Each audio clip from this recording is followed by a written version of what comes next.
Imagine like an 8-year-old child who just sits down at a piano and intuitively understands complex music theory. Right, yeah. Or, a teenager who reads Kant for the very first time and just naturally grasps that friction between empiricism and rationalism. Well, yeah, you see that, and it's just wild. Right. And we usually just write that off as some kind of genetic mutation, right? Like we call them prodigies and move on. Yeah, that's the standard label. But, what if we are entirely misinterpreting what is actually happening there?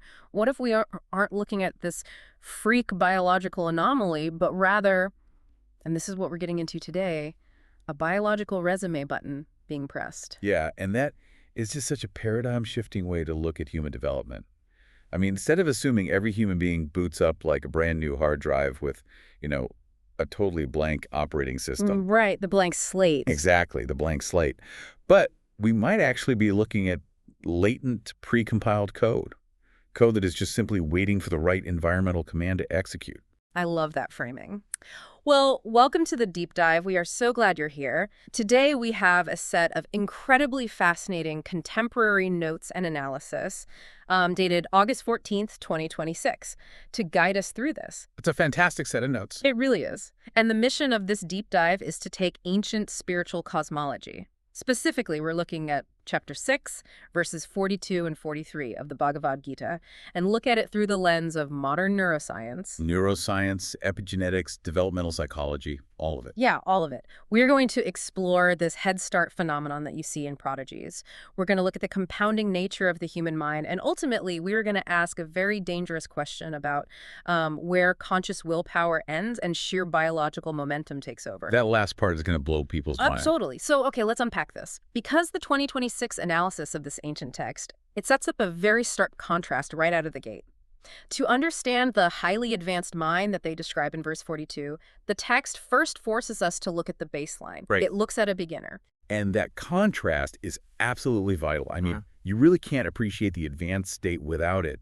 The notes explicitly highlight how verse 41, so that's the preceding verse, deals with a beginner spiritual practitioner. Okay, so define beginner in this context. Right, so this is someone who has, started interrogating their own mind. Maybe they started trying to live more consciously, but they still have a massive amount of residual worldly desire. Got it. They are deeply, deeply entangled in the material world.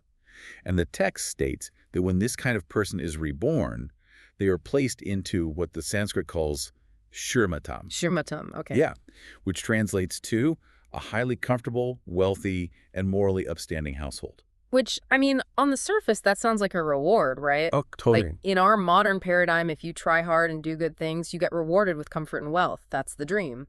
But the 2026 notes completely dismantle that interpretation, don't they? They really do. It's fascinating. The analysis argues that the comfortable, wealthy household is not a gold star for good behavior. It is a highly managed, low-risk sandbox. A sandbox. Yeah, because the beginner gets this environment because they still have an overwhelming psychological need to consume. They still want the shiny objects. They still think the stuff is going to fix them. Exactly.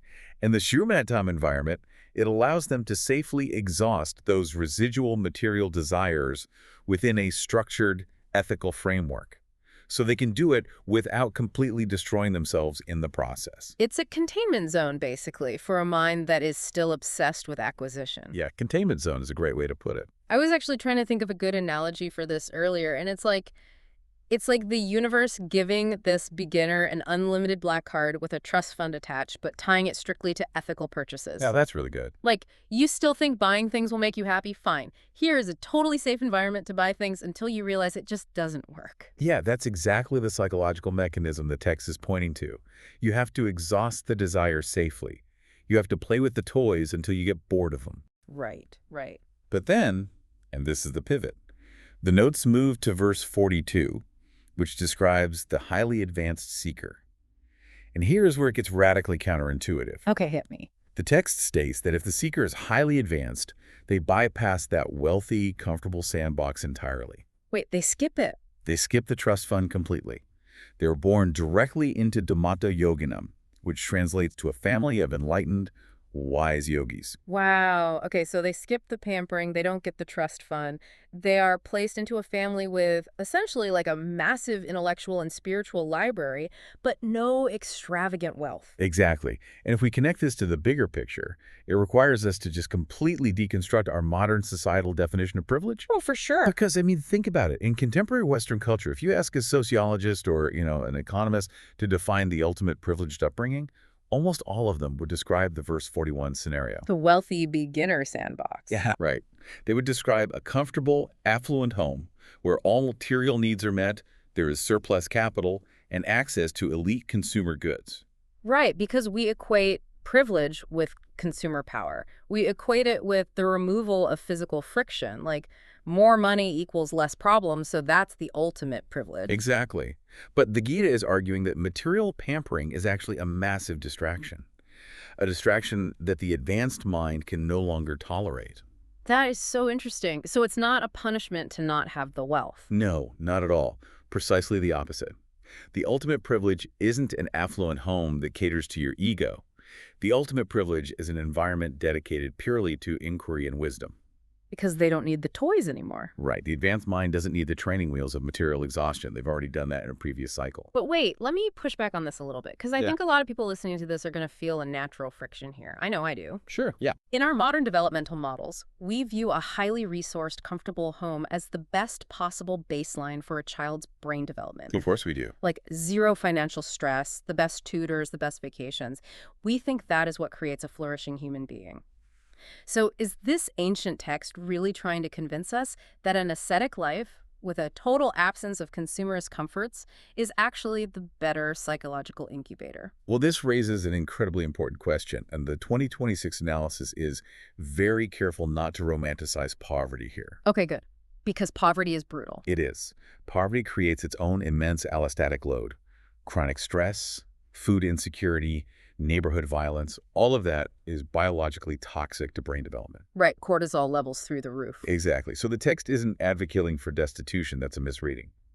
The specific modern translation the notes provide for this advanced environment, the Sanskrit word is durlabhataram, meaning exceedingly rare, is an environment completely free from consumerist conditioning. Okay. That is the crucial distinction. All right, unpack the exact difference between a well-resourced home and an environment free from consumerist conditioning. Because, I mean, those sound similar in a way, but I feel like they operate on completely different underlying operating systems. They absolutely do. Let's look at the well-resourced home under a hyper-capitalist framework. A home can have zero financial stress, right? Plenty of money in the bank. Yeah. Yet, it can be entirely driven by egoic acquisition and external validation. Ah, I see where you're going. The underlying operating system is basically, you must go to the most elite prep school so you can get into the Ivy League, so you can secure a high-status career, so you can acquire the highest social capital. Right, it's a relentless treadmill. Exactly. The entire architecture of the child's nervous system is being subtly and sometimes overtly wired for constant external acquisition and hyper-competition. Wow. So they are a resource, but their nervous system is a weapon built for a status war. That is a perfect way to phrase it. Yes, Yeah. a weapon for a status war. Whereas the Durlabhataram incubator, this exceedingly rare environment of the wise yogis, is driven by internal equilibrium. Okay, internal equilibrium. Yeah. The primary metrics of success modeled in this home are inquiry, emotional self-regulation, and ethical clarity. The child is not being biologically wired to constantly compare their acquisition to their peers. I see. That makes sense. But, and again, playing devil's advocate here, doesn't a complete lack of competition leave a child horribly fragile? Like, if their nervous system is only wired for internal equilibrium, what happens when they inevitably face the actual world? Because the actual world is often a predatory, high-stress, hyper-competitive environment. Does a non-competitive upbringing just turn you into prey? It's a very common modern fear, for sure. But the developmental psychology cited in these notes suggests the exact opposite. Oh, really? Yeah. Resilience built on the trauma of constant competition is actually incredibly brittle. Brittle. Okay, explain that. Well, it leads to high rates of burnout, anxiety disorders, and sudden executive function collapse because you're constantly redlining the engine. True biological resilience, the kind that allows you to walk into a predatory corporate boardroom and completely dismantle an argument without your heart rate ever elevating, That comes from a deeply entrenched internal equilibrium. So they aren't fragile, they're just unflappable. Exactly. Think about it. The person whose self-worth is entirely untethered from the room's validation is almost always the most powerful person in that room. Wow. I want you, the listener, to pause and really reflect on that for a second. Yeah. Think about your daily life right now. How much of your actual caloric mental energy is spent just managing consumerist conditioning? That's a huge amount. It is. How much of your baseline anxiety is tied to that subtle, constant pressure to acquire, to compare, to defend your status, to upgrade your lifestyle? The right car, the right clothes, the right zip code. Exactly. And if you suddenly didn't have to process any of that, how much free RAM would your brain suddenly have? It's staggering to consider. I mean, the cognitive load is massive. And it explains why the text calls an environment completely free of this conditioning exceedingly rare. It just doesn't happen organically in our society. Yeah, that makes total sense. Ah. And here's where it gets really interesting. Our source material doesn't just leave this as a neat philosophical ideal. No, it goes deep into the biology. Right. The notes take this concept of the rare environment and just smash it into the actual neurobiology of child development. They introduce this concept called the epigenetics of consciousness. This is where the synthesis in these 2026 notes becomes truly profound. Because we know that epigenetics involves how behaviors and environment cause changes that affect how your genes are read by your cells. Right, so we aren't changing the DNA sequence itself. No, the hardware is the same, but we are changing the expression. We're changing the software. Right, and the notes specify that growing up in this Durlapataram environment around adults who biologically embody equanimity, it literally rewires the physical architecture of the brain. It does. They focus heavily on mirror neuron networks and nervous system baseline regulation. Now, since we know mirror neurons fire sympathetically during observational learning, what exactly happens when those networks are bathed exclusively in equanimity? Because we aren't just talking about a kid learning to mimic a smile, right? Oh, far from it. It goes way deeper than simple mimicry. We are talking about the epigenetic downregulation of the amygdala. Okay, break that down for us. So the amygdala is basically your brain's threat detection center. When a child observes an adult reacting to a potential stressor, let's say it's a massive financial loss, or a public insult, with total unbroken calmness, the child's mirror neurons fire in sympathetic resonance with that exact calmness. They mirror the internal state, not just the action. Exactly. They're mapping the biological state of non-reactivity. Over time, this repeated mapping literally alters the vagal tone of the child's nervous system. Okay, for the listener who might be a bit rusty on their biology, vagal tone relates to the vagus nerve, which essentially acts as the brake pedal for our body's stress response, right? Exactly. A high vagal tone means your body can quickly relax after a stressor. It hits the brakes effectively. But in a hyper-competitive consumerist household, the constant low-level anxiety and status-seeking keeps the sympathetic nervous system, the gas pedal, engaged constantly. So you're just redlining all the time. Yeah, and because of that, cortisol levels remain elevated. And from a neurobiological perspective, chronic elevated cortisol is toxic to the developing prefrontal cortex. Wait, hold on. So you're saying that the brain literally deletes or prunes the physical hardware for higher order philosophical thinking if it's too busy dealing with the cortisol from a stressed competitive household? That is precisely what the allostatic load does. That is insane. It's just biology, you know? The brain is an efficiency engine above all else. If it believes you are in a constant state of social or physical threat, it prioritizes the limbic system, the survival brain. Fight or flight. Right. So it aggressively prunes the synaptic pathways associated with deep contemplation, empathy, and sustained attention. Because to a brain under threat, those are luxuries you just can't afford. That is terrifying. It really is. When you think about how we raise kids today. But in the exceedingly rare environment of the wise yogis, the Durlapataram, the total absence of consumerist stress means cortisol levels remain beautifully low. So the brakes are working perfectly? The brakes are great, the gas pedal isn't stuck, so the prefrontal cortex is allowed to flourish unchecked. The synaptic pathways for high-level executive function and deep empathy are heavily myelinated. And myelin is like the insulation on the wires, right? Exactly. They're insulated and reinforced for incredibly fast processing. This completely reframes the psychological advantage mentioned in the notes. I mean, think about what most of us have to do as adults. Oh, the unlearning. The unlearning. We spend decades in therapy. We go on expensive meditation retreats. We read stacks of psychology books. agonizing over our own reactions, and all of it is just trying to unlearn the anxious reactive conditioning we absorbed simply by existing in a standard modern society. Yep. We spend half our lives just trying to get our nervous system baseline back to neutral. And the advanced seeker in verse 42 gets to bypass that entire process. Imagine reaching your 20th birthday without ever having to unlearn anxiety-driven consumerism. The sheer amount of cognitive load that is freed up is almost incomprehensible. It's huge. It's like starting a marathon at the halfway mark while everyone else is still trying to untangle their shoelaces at the starting line. That's a great analogy. Which brings us to the core question here. If you aren't spending all that mental energy managing anxiety and ego, what exactly does the brain do with all that surplus power? And that brings us to verse 43. Yes, this is where it all comes together. What happens when you place a highly advanced, latent mind into this biologically optimized, highly myelinated incubator? Right. So the 2026 notes provide a specific translation for verse 43, which says, there, he reestablishes the connection with the intellectual and spiritual wisdom acquired in previous lives and strives with even greater vigor toward ultimate perfection. And the focal point of the analysis here is this one Sanskrit term, Buddhisayogam. Buddhisayogam? Yeah. The literal translation is essentially the connection with intellectual wisdom. But the modern notes refer to this mechanism as the Head Start phenomenon. Which goes right back to the 8-year-old piano prodigy I mentioned at the top of the deep dive. Exactly. You see someone sit down, maybe they read a dense text on Stoicism, or they attempt a complex meditation practice for the very first time, and there is zero friction. They just get it. They aren't learning the concepts, they are recognizing them. Yes. Recognizing them is the perfect word. The standard materialist explanation for this is to just shrug and call it a lucky clustering of genes. Happy accident. Yeah. But the Gita proposes a unified theory of consciousness where wisdom is not ephemeral. It is structural. It is carried forward. Which, that sounds incredibly mystical until you read how our 2026 source notes translate this ancient concept into hard neuroscience. That's what makes these notes so good. They describe this process using the phrase rapid neuroplastic re-engagement. Rapid neuroplastic re-engagement. Yeah.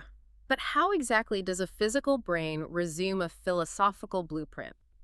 Because typically, neuroplasticity requires thousands of hours of repetition to build new pathways, right? Like learning to juggle takes forever. Right. Neuroplasticity is simply the brain's ability to reorganize itself by forming new neural connections.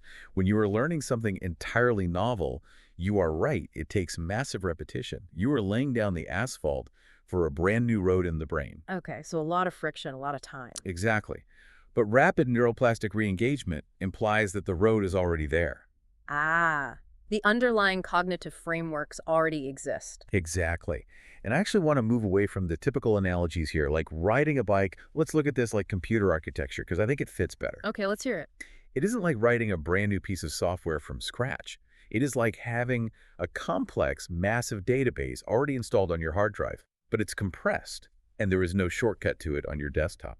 So it's there, but it's hidden. Exactly. It is completely dormant code. It uses no CPU. It doesn't affect the operating system at all. Until it receives a very specific API call, an execution command. Precisely. And this is why the environment from verse 42, the Durla Padram, is absolutely non-negotiable. The environment is the execution command. Oh, that is brilliant. Let's really map that out. So if a child with this massive latent spiritual intelligence is born into the verse 41 sandbox, the highly comfortable, wealthy, but consumer-driven home, the environmental triggers are completely wrong. The code never executes. The API call never comes. Because the signal is wrong. Exactly. The child's nervous system is bombarded with signals demanding egoic competition, acquisition, and status defense. The latent code for deep philosophical equanimity remains totally compressed, perhaps for their entire life, because the noise of the environment entirely drowns out the signal. Wow. But if they are placed in the exceedingly rare incubator, if the daily language of the household is ethical clarity, if their mirror neurons are constantly reflecting deep calmness, that environment acts as the exact line of code needed to uncompress the database. The environment acts as the key turning the lock. The Buddhisayogam occurs. The latent spiritual intelligence reignites instinctively. The brain doesn't have to build the pathways for equanimity from scratch. It just rapidly re-engages them. This raises a truly wild idea about the nature of intelligence and wisdom itself. Because, we usually treat wisdom as this fleeting, ethereal thing. Right, like an emotion almost. Yeah, like a mood that you can lose if you get too hungry or stressed or tired.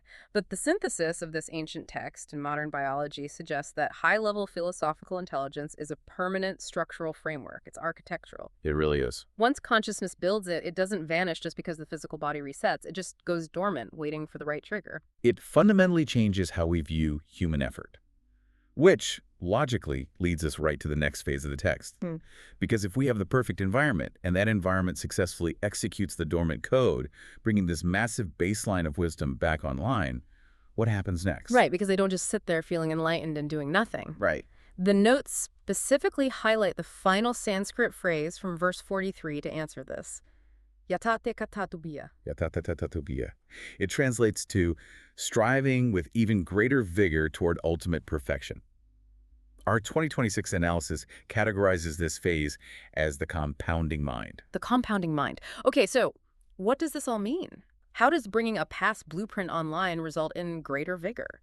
Well, because the seeker is liberated from the drag of starting at zero. Think about the friction of learning a new language. Oh, it's brutal. It is.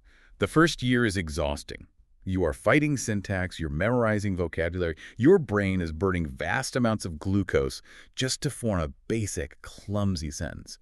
But once you achieve fluency, the energy required to learn one new, highly complex word is minimal. Because you have a vast web of existing associations to attach it to. Exactly. When the Buddhi Sayogam happens, the individual instantly bypasses the friction stage of spiritual and intellectual development. The massive amount of biological energy they would have spent just trying to establish a baseline of emotional regulation can now be diverted entirely into accelerating past that baseline. I see. It's the law of compounding interest applied to human consciousness. Yes. Like if you start saving for retirement from absolute zero, your growth is incredibly linear and painfully slow. You are just fighting the friction of daily expenses. But if you inherit a massive principal amount, which in this context is your latent cognitive blueprint, every single bit of new effort you put in compounds exponentially on top of that massive principle. And the momentum becomes self-sustaining. The clarity you have makes it easier to perceive nuances, which grants you more clarity, which lowers your stress, which further optimizes your prefrontal cortex. It is a biological upward spiral.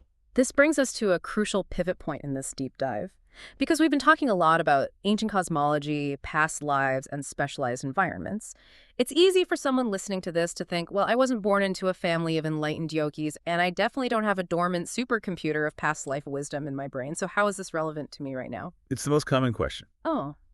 But the relevance is absolute, regardless of whether you take the text literally regarding reincarnation or if you view it purely as a psychological metaphor. Okay. The core mechanism being described here is the permanence of conscious effort. Yes. Let's drill into that, because that is the crux of it. Every single time you sit down to read a complex text and fight through the confusion, every time you choose to regulate your breathing instead of snapping at your partner, every time you force your nervous system to prioritize equilibrium over egoic defense, you are not just putting out a fire in the present moment, you are doing structural engineering. You are writing the code. You are building the neural architecture. You are creating the very blueprint that will eventually compound. The text is making a profound promise. Yeah. The work is never wasted. Never wasted. Even if it feels agonizingly slow today, even if you feel like you are at the absolute bottom of the mountain and barely making progress, you are permanently altering the physical and spiritual baseline of your consciousness. You are creating the Bodhisayogam for your future self. You aren't just reacting to today. You are architecting the default state of your mind for tomorrow. Precisely. And this is where the dynamic between willpower and momentum really begins to shift. Which is exactly where I want to take this as we start to synthesize everything we've unpacked today. So let's do a quick structural recap of this journey we've been on. Good idea. We started by examining the beginner's path in verse 41, the necessary but ultimately limiting sandbox of material comfort, where the nervous system is still fundamentally tethered to consumption. Right, the trust fund. Yep, the ethical trust fund.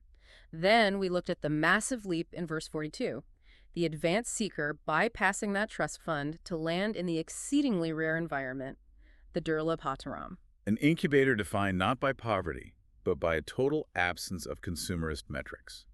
an environment where mirror neurons map profound equanimity, keeping cortisol low and allowing the biological hardware of the prefrontal cortex to flourish without the pruning effects of chronic stress. And because that specific environment provides the exact API key, the precise biological stimulus, the latent wisdom from previous development rapidly re-engages. The Head Start phenomena. Exactly.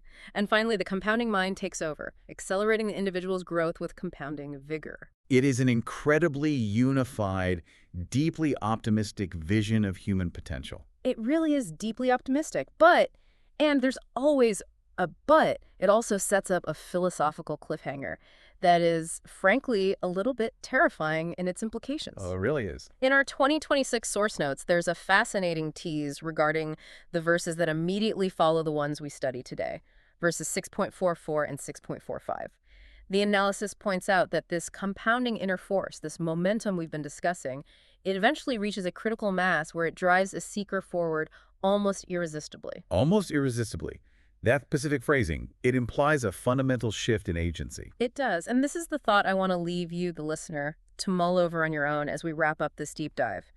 Throughout this entire discussion, we have assumed that spiritual and intellectual growth is a function of conscious willpower. That you have to actively do it. Right. You choose to be mindful. You choose to study. You choose to resist the consumerist conditioning. It requires immense, active, exhausting effort. Right. But if the Gita and modern epigenetics are correct, if our intentional, difficult habits today truly compound into an underlying structurally permanent biological blueprint, and if that blueprint eventually generates momentum that drives us forward irresistibly, at what exact point does our conscious effort to be mindful stop being a choice? At what point does the sheer mass of your own internal momentum completely overpower your conscious willpower? Exactly. If you build the architecture of equanimity deep enough into your nervous system, does it eventually become a biological reflex that you couldn't turn off even if you actively tried?